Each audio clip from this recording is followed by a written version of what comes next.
My name is A.C. Lyles, and I'm at Paramount Studio in Hollywood. Next month, I have two celebrations, my 89th birthday and my 79th year at Paramount. It's a short resume, 1928 to 2007 Paramount. And I have to tell you, during those 79 years I've been at Paramount, I've seen some of the biggest stars in the world come through our gate and make pictures for us. And the Paramount logo is a mountain, the sky, and 22 stars around the mountain. And the star right up above, the apex of that we dedicate to John Wayne, the biggest star we've ever had at Paramount. Duke did so many pictures for us in the 7 years he was there. And in 1966, Duke and I won the Critics Award. He for being the all-time Western star, and I for being the Western producer that year. And getting that honor was very big, but getting it was Duke was very special. And when it was announced that Duke and I were getting this award, I got a call from John Ford. And he said, AC, congratulations. I said, John, I'm particularly happy getting it because I'm getting it with my friend Duke Wayne. He said, listen, what's more important, you're not only getting with Duke Wayne, you're getting the same award that I got it. John Ford won it last year. You tell the people about that. And he said, how come you don't like me? I said, I adore you. I admire you. You're my friend. He said, well, you never asked me to direct one of those Westerns you were making at Paramount. And I said, John, your salary is 4 times my whole budget. He said, tell you, I'll do one for scale for you. He said, meet me at Sunset and Doheny where it comes up, and we'll talk about John Wayne, we'll talk about a script. And I got there, and I looked over at the triangle that he asked me to stand on in the middle of Holloway Drive and Sunset Boulevard, and there was a lady standing there flashing bare-breasted every car that went up Holloway Drive in Sunset, and I have to go there and stand next to this lady and wait for John Ford to come in to exchange scripts. So I went over. I didn't say anything to her. She didn't say anything to me. John Ford arrives. His window comes down. We exchange scripts, and this lady is flashing him all the time, standing next to me. He didn't say who is she or anything else.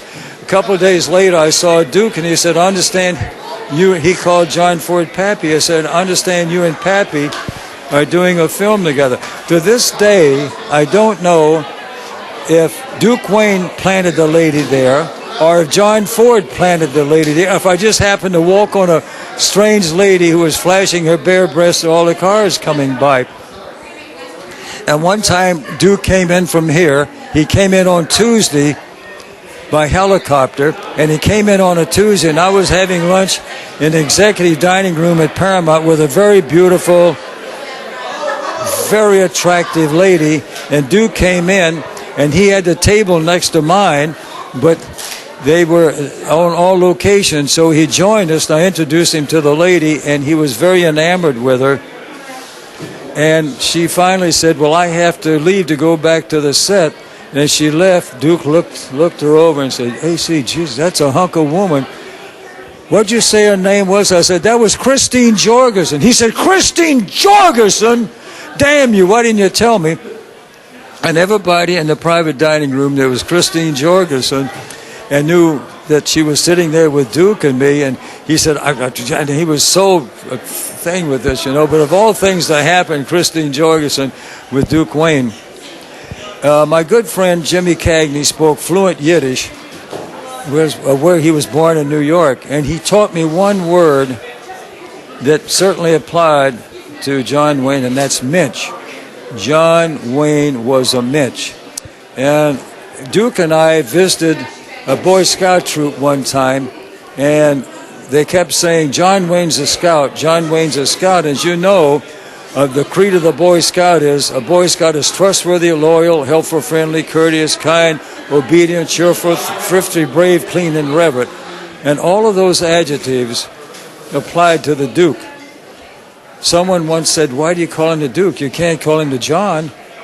And he was an outstanding American. He brought patriotism back to America. He made us all proud to be Americans, and it certainly made me proud to be in the motion picture business and proud to be his close friend. Thank you for letting me say a few words about my friend. I appreciate it most kindly. This is a wonderful event here where we're celebrating Brooks, his 100th birthday. And in Winterset, Iowa, where he was born, his birthplace is a little house of 500 square feet, 500 square feet. And this is a town of 5,000 people, and I'm on the board of directors there, which the Duke appointed me to. And we put up billboards on the freeways saying, "Visit John Wayne's birthplace." Now, this town of 5,000 people, these billboards on the freeway, last year, 43,000 people detoured to come over to see John Wayne's birthplace in a town of 5,000. 43,000 people. That's how popular Duke Wayne is. He'll always be popular. He'll always be the Duke to all of us, won't he? Thank you so much. It was nice being able to talk about my good friend, and thank you for letting me do that. Thank you so much. Get back on. All right, go ahead. You know, I'm looking over here, and there's a group there, there's a group over there and here, and they're all getting together singing happy birthdays to each other, and I want to join them in wishing Duke a happy 100th birthday. And next month I said I'll be 89, so Duke, I'm going to catch up with you soon. Thank you so much. All right, ready? All right, go ahead. Happy birthday to you. Happy birthday